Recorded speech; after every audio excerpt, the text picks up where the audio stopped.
right, guys. So the new fit model division.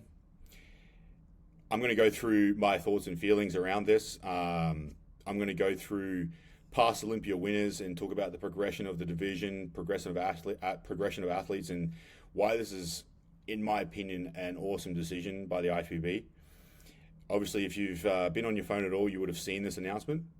But if you've been outside living your life, then you probably wouldn't have. So welcome to the table if this is new news. But basically, it's a new division. It's going to fit right below bikini, and there's a little bit more detail about what they're looking for. And the short answer is they're looking for what the bikini division was back in 2011 through to 2016, sort of that 5-year window there. Early days bikini is exactly what Fit Pro Becky has put here. She's an Olympia judge. And it's sort of like, I'll talk about why we're in the position we are now and why we need this new division and my thoughts around it. But, they're looking for less muscle, less conditioning in a bikini, small amount of muscle to create the feminine shape. It's still an hourglass, but, you still want the upper and lower body balance.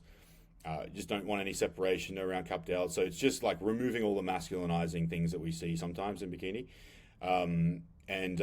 Keeping the full glutes, no etched in midsections, and no visible tie-ins, this sort of thing. So it's just very soft version, and a lot less development. And I think one of the major thing here, you can see no bling on the suits. It's just going to create the difference between the two divisions, because if you have two sparkly divisions that look kind of similar, especially at the amateur level, it's going to be very hard for the audience to know the difference, and it's going to create more confusion. So I think having a clear separation of suits, posing, is going to make this division like just as exciting and very clearly decipher the difference between the two. I think another thing that's important and what I really like is having no crossovers. This is going to bring a lot of athletes in. This is going to be great for coaches. This is going to be great for competitors who don't necessarily have the development yet. They want to experience getting on stage. They want to be competitive with what they're doing in the gym, but they don't want to spend 2-3 years developing their physique before they actually fit the IFBB bikini criteria. And I see this even at the amateur level. Like there's so many athletes that come to me, they want to compete, but I'll be honest with them, and it's just going to take them a long time.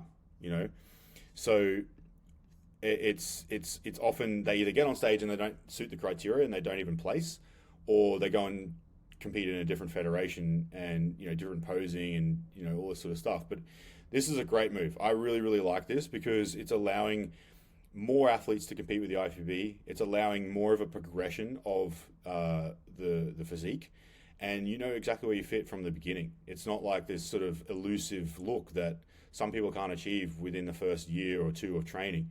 And you can still be very competitive with a physique that's lower level, right? And what I've done to explain why we're in this situation, because I think that's the most important thing, is a lot of people don't understand, well, how did this happen? Is this not going to happen to this new division? And will bikini now become much bigger and harder because we have this softer division? And I don't think so, and I'll explain why. So this is all the Olympia winners since 2011. There's a front pose and the back pose.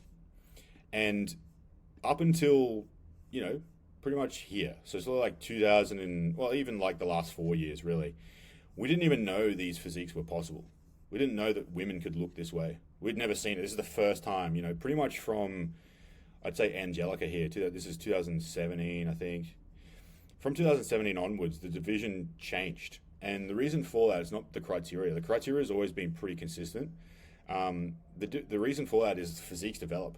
The more women who get into the competitive side of, training down here in 2011, the more likely it is that these physiques are possible, because it's just a natural progression of pushing your body and seeing what you're capable of achieving. So the reason why this is what it looked like back here and this is what it looks like down here in that 13-year period, is that right? Yeah, 13-year period, is because our understanding of training for bikini, especially our understanding of nutrition, our understanding of PEDs for females, all allows us to progress a physique further than what we thought was even possible, right? Obviously harder dieting, harder training, this sort of thing as well, but it's more just the natural progression of seeing it's an athletic pursuit.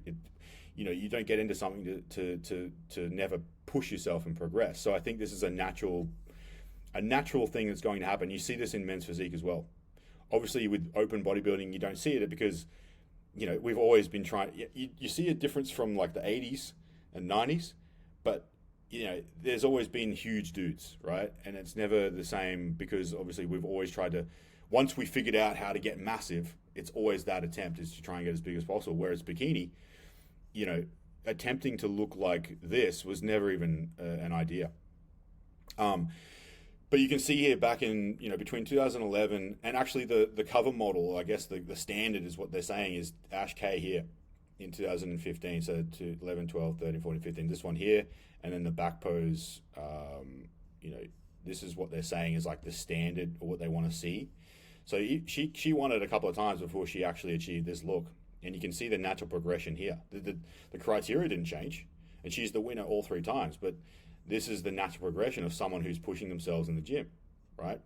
So you end up with, 50 athletes who are all trying to push themselves. And it's just a natural thing where the judges are like, okay, well, I can only judge who's on stage. I can't change who's competing today, but I can judge them based on the criteria. And it's not like someone has to win, right?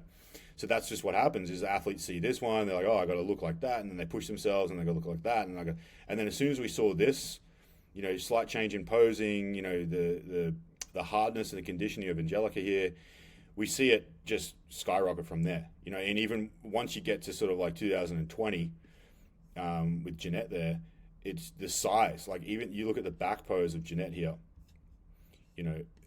from Issa 2019 to 2020, this is just next level, like conditioning, full tie-in separation there, like the conditioning and hardness and fullness was never seen before. Look at the delts compared to Issa back there. And you see that an argument to back up what I'm saying here is if you go and look at the lineups and you see the placings in the Olympia from, a lot of these shows between 2011 and 2020, a lot of the competitors were still competing. So like, say this girl, I can't remember, sorry, or even Ash down here, she didn't stop competing. I think she stopped competing in 2017, but then she came back 2018, and she's developed her physique all the way through, right?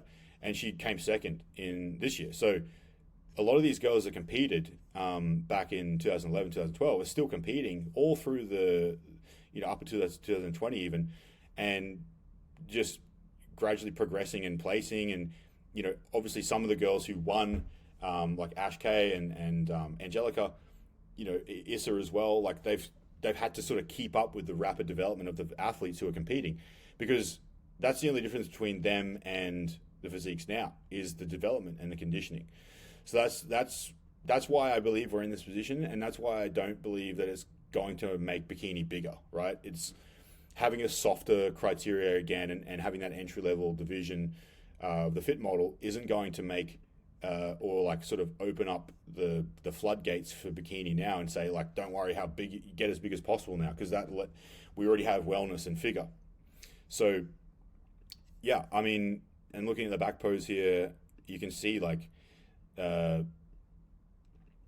in 2011, this is the sort of physique that you would put on a magazine to sell, health and fitness or like a tanning product or something like that. It's not, the physique we see now. This looks so unachievable for most normal people, right? It's so like a good example is Maureen versus 2011.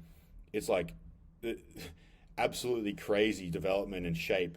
It's not something that seems attainable by the average gym goer or like the public. And so this entry level criteria or this entry level division with this criteria of being softer and more feminine, I suppose, even though bikini is still feminine, but it has that sort of more attainable look, and it gives people who are thinking about competing more options. They think, oh, I could do that, and I love training and I love the lifestyle.